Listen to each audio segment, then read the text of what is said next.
বলিউডের বিতর্কিত অভিনেত্রী তনুশ্রী দত্ত আবারও আলোচনায়। কয়েকদিন আগেই কাঁদতে কাঁদতে সামাজিক যোগাযোগ মাধ্যমে হেনস্থার অভিযোগ তুলে ভিডিও শেয়ার করেছিলেন তিনি। সেই ভিডিও ঘিরে তোলপাড় হয় নেট দুনিয়ায়। অনেকে এটাকে বলেছেন নিছক পাবলিসিটি স্ট্যান্ট। কেউ কেউ দাবি করেছেন বিগ বসে ঢোকার সুযোগ পেতেই নাকি এই নাটক।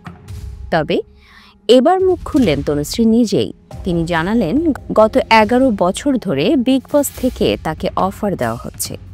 এমনকি এবার 1,65,00,000 টাকার অফারও পেয়েছেন তিনি। কিন্তু উত্তর ছিল সোজা না। আমি এত সস্তা নই, আমাকে সস্তা ভাববেন না।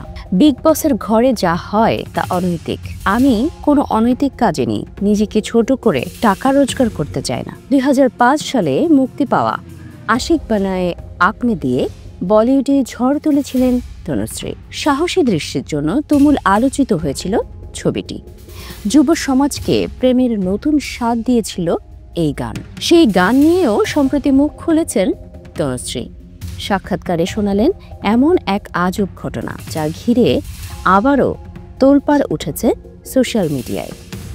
বলিউড থেকে অনেকটা দূরে থাকলেও বিতর্ক যেন তাকে ঘিরে রেখেই চলছে। প্রশ্ন একটাই, তনুশ্রী দত্ত নাকি বিতর্ক দত্ত?